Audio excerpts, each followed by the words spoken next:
अपनी लापरवाही और भ्रष्टता के लिए मशहूर उत्तर प्रदेश का बिजली विभाग एक बार फिर सुर्खियों में है।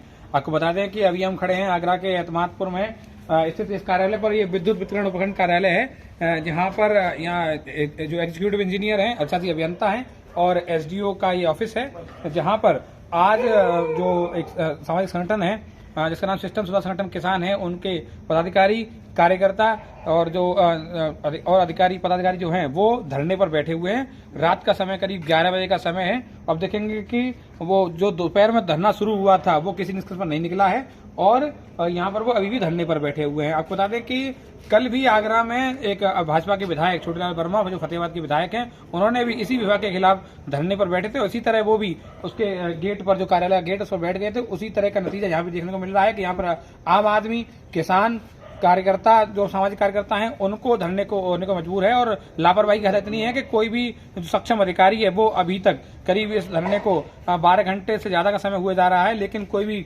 अधिकारी या फिर जो विभाग का नुमाइंदा है वो अभी तक इन किसानों से, इन कार्यकर्ताओं से, इन समाज सेवियों से बात करने के लिए नहीं पहुंचा है।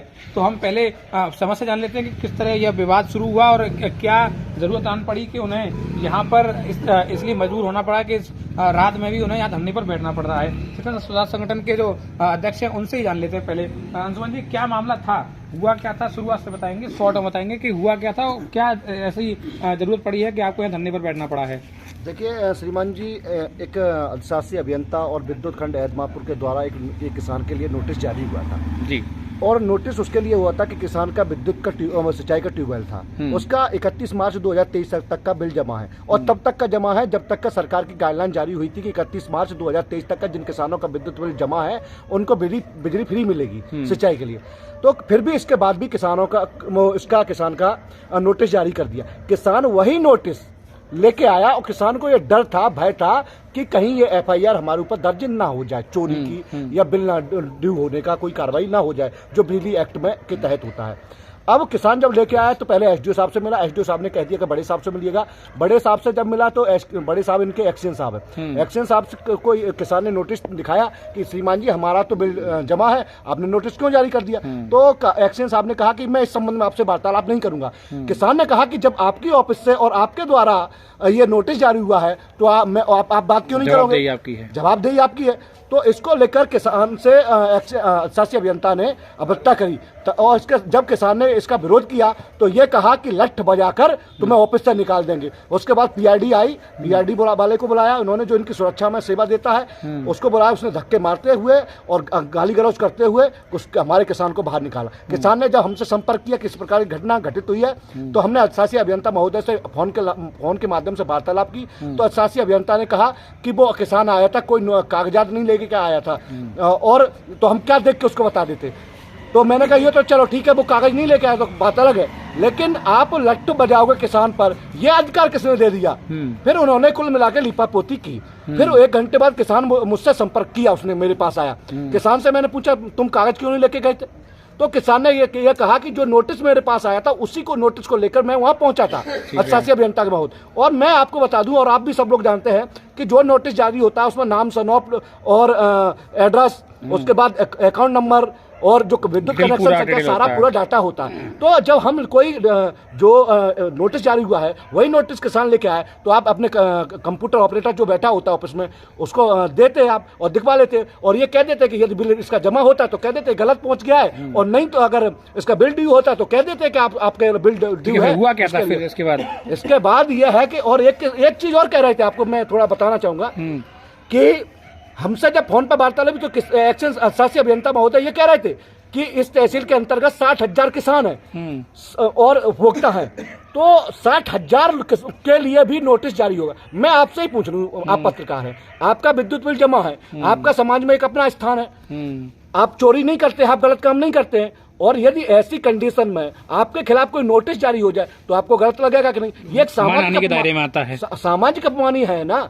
तो आपने ये चीजें तो की नहीं, बल्कि ये और कह रहा है कि 60,000 लोगों के लिए भी जारी होगा। ऐसा कहीं प्रावधान है कि जिनका बिल जमा होगा उनके लिए भी नोटिस जारी होगा, जिसका जमा नहीं होगा उसके लिए भी नोटिस जारी होगा? ये तो तानाशाही हो गई। जब किसान या उपभोक्ता उसको लेके आएगा नोटिस को तो आप देखोगे नहीं, आप जवाब नहीं दोगे और उसको लठ बजाने का काम करोगे। लठ बजाने के जो काम किया गया जो कहा गया है और जो किसान को धक्का मारा गया है, अपमानित किया गया है, उसके खिलाफ आज हमारा 11 बजे से यह धरना लगातार जारी है। लेकिन अभी भी कोई भी सक्षम और जिम्मेदार अधिकारी हम लोगों से वार्तालाप किया है, अभी भी धरना जारी है और धरना तब तक रहेगा जो लठ बजाने वाले अधिकारी और जो कर्मचारी हैं, जो किसानों का अपमान करते हैं, शोषण करते हैं, उनको ठगने का प्रयास करते हैं, उनको अपमानित करने का प्रयास करते हैं, उसके खिलाफ हमारा धरना जारी रहेगा।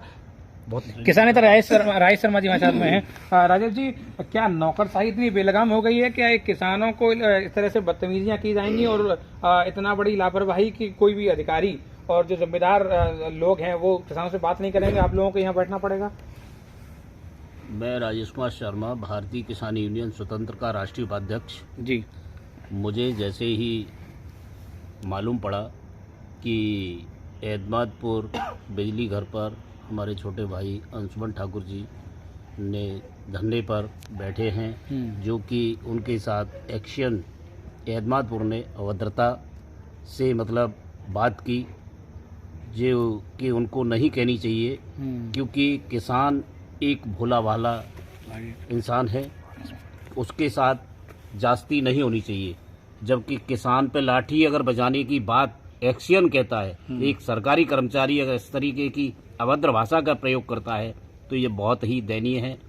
मैं इसकी घोर निंदा करता हूं और अगर इस पे एक्शन साहब ने या उच्च अधिकारियों ने संज्ञान नहीं लिया तो भारतीय किसान यूनियन स्वतंत्र पूरे दल बल के साथ यहां आएंगे और पूरे धरने पर बैठेंगे और मतलब आपड़ी तो भूख हड़ताल भी करेंगे और आमरण अनशन पर बैठेंगे।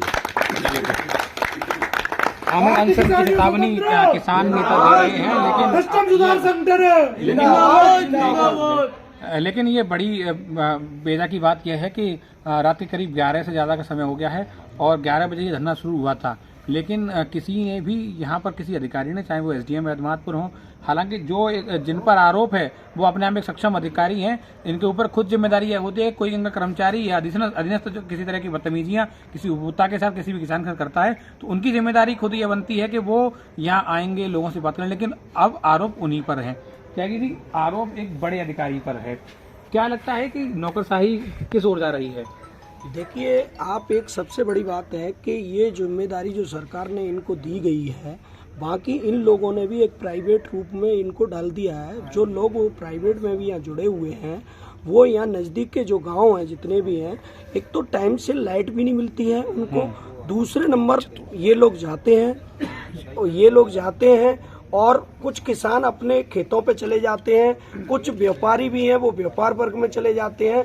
वो लोग ये जाते हैं, कुंडी खटखटाते हैं और लेडीजों से अभद्र भाषा से बात करते हैं कि आपका बिल जमा नहीं हुआ है और ये चीजें नहीं हुई। जबकि मेरे ही गांव में मेरे ही सामने एक कुंडी खटखटा रहे थे और जबकि उनका बिल जमा था और उस लेडीज से बदतमीजी से बात भी कर रहे थे। दोपहरी करीब 11-12 बजे के करीब ये लोग जाते हैं, जबकि किसान अपने 8 बजे निकल जाता है किसान अपने खेतों पर, जबकि उपभोक्ता के नंबर हर उस पर लिखा होता है, उससे बातताला भी कर सकते हैं अगर बकाया है तो। लेकिन ये इतनी गुंडई हो गई है इन लोगों की कि दोपहरी में ये लोग जाते हैं और अवैध वसूली भी करते हैं और करीब 1 साल से किसान पीड़ित है और यहाँ आते हैं। और एक तो यहाँ का मामला है कि 1 साल से एक यहाँ पे कोई मिश्रा जी करके हैं, उनका ट्रांसफर हो चुका है और उसके करीब 4-5 साल से ट्रांसफर हो चुका है। लेकिन वो यहाँ जो मलाई जो इनको मिल रही है, क्योंकि हमारा क्षेत्र और हमारा किसान इतना सीधा है कि उनको यहाँ ठगने का काम वो करता है और जहां पर वो नौकरी उसकी चल रही है वहां प्राइवेट लगा रखा है, बाकी का यहाँ से अवैध वसूली करता है। ठीक है, अवैध वसूली करते हैं, वसूली के भी आरोप हैं। लेकिन अंशुमन जी, क्या लगता है आपको, कब तक इस तरह बैठे रहेंगे? क्या निष्कर्ष है, क्या मांगे आपकी? अब देखिए श्रीमान जी, सुकून की तलाश में निकली थी, दिल को बेचने। सौदा अगर ऐसा मिला कि दिल भी ले गया, सुकून भी ले गया, इसलिए हमारा ये कॉन्स्टिट्यूशनल व्यवस्था में इंस्टीट्यूशन इसलिए बनाए गए थे कि जनता को सहूलियत मिलेगी, जनता को सुविधाएं मिलेगी। लेकिन हमें ये नहीं मालूम था, ना उस समय का विचार ये नहीं था कि जो इंस्टीट्यूशन बनाए जा रहे हैं कॉन्स्टिट्यूशन व्यवस्था में, किसी समय ऐसे भी अधिकारी और कर्मचारी तैनात होंगे जिस जनता को लेकर, जिस किसान को लेकर, जिस मजदूर को लेकर ये व्यवस्थाएं बनाई गई, उसी में ये काम करेंगे और किसानों में लठ बजाने की बात करेंगे। उसी के खिलाफ हम लोग बैठे। और धरना आपने कहा कब तक चलेगा, तो देखिए श्रीमान जी, सुबह 11 बजे से हुआ, बात सम्मान का है। आप 60,000 लोगों पर नोटिस जारी नहीं कर सकते, बिल्कुल, पहला इशू। दूसरा, लठ बजाने का नहीं कह सकते हैं। और अब ऐसे लोग अगर जो जिम्मेदार हैं, सरकार के नुमाइंदे हैं, अगर ऐसे लोग अब भी काम करेंगे तो ये कहीं ना कहीं क्वेश्चन मार्क हमारे क्षेत्र पर भी लगेगा, तमाम सम्मानित गणमान्य लोगों पर भी लगेगा, जो ईमानदार हैं, जो समाज में उनका एक अपना स्थान है, उन सभी का सम्मान बचाने के लिए, मतलब 60,000 का सम्मान बचाने के लिए। सवाल एक किसान का नहीं, अब किसान के साथ साथ उसने किसान को तो लठ बजाने कही थी, लेकिन 60,000 लोगों को भी अपमानित किया था। ये बात समझ गए आप? मतलब ये हल्की बात हो सकती है, लेकिन आप अगर डीपली सोचिएगा तो एक बड़ी बात है कि 60,000 किसानों को या उपभोक्ताओं को आप अपमानित कैसे कर सकते हैं? क्या बात है, नोटिस दे करके। तो इसलिए अब लड़ाई 60,000 लोगों के सम्मान की है और किसान के सम्मान की है, और उस तानाशाह विचारधारा के अधिकारी को हटाने की है। और ये आंदोलन तब तक चलेगा जब तक वो हटेगा नहीं। हम लड़ेंगे और जीतेंगे, और यहाँ टिके हैं। कोई भी जैसा कि आपने देखा, दिन में आंधी आई, बारिश आई, लेकिन हम लोग यहीं रुके रहे। और वैसे भी आप हमारे से लंबे समय से जुड़े हुए हैं। हमारा ज्यादातर समय सड़क पर ही गुजरता है। अभी 2 दिन पहले हम नोएडा में थे और वहां भी किसानों को लेकर, लेकिन यार ये जिला प्रशासन आगरा कितनी किसानों पर उदासीनता है कि सुबह से अब तक यहाँ के अगर 500 मीटर अगर दूरी पर जाइए तो इंकन से मेला लगा हुआ है। वहाँ पे जनप्रतिनिधि भी आए हैं, वहाँ उसका उद्घाटन किया जा रहा है। वहाँ जिले के और इस तहसील के जिम्मेदार अधिकारी भी वहाँ मौजूद है। लेकिन और उसके बाद उद्घाटन हो गया है, नगर पालिका में वहाँ पर समोसा खा रहे हैं, मिठाई खा रहे हैं, लेकिन उन लोगों को ये टाइम नहीं कि किसान वहाँ बैठा हुआ है कि उनसे डायलॉग कर लिया जाए, उनसे वार्तालाप कर लिया जाए। ये तो विचारधारा दर्शाती है। आंदोलन करना भाई जी हमें शौक नहीं है, लेकिन हम क्या करें? बिल्कुल। अच्छा, मेरे पास कौन सा ऐसा मार्ग है कि जिस पर हम जाएं? यहाँ बैठ सकते हैं, इसी के माध्यम से जो हमें fundamental rights under ruling to the constitution मिला हुआ है, उसी के तहत हम एक यहाँ बैठ सकते हैं। लेकिन क्या करें, अब जो इनका रवैया है उसके खिलाफ लगे हैं। किसान एकता, किसान। अब देखेंगे युवा बैठे हैं, बुजुर्ग बैठे हैं और सम्मानीय लोग भी यहाँ पे बैठे हैं, लेकिन बात अब उन्होंने कह दिया कि ये बात अब सम्मान की लड़ाई है, जो कि 60,000 किसानों के ऊपर नोटिस जारी करने, चाहे 60,000 किसानों का लोगों का मतलब है कि चाहे वो उन्होंने अपना बिल जमा कर दिया है चाहे नहीं कर दिया है, ऐसे तो नहीं हो सकता। तो इस तरह इसी बात को लेकर वो अपनी लड़ाई को आगे यहाँ पर चल रहे हैं। MBTV के लिए पवन शर्मा, आगरा।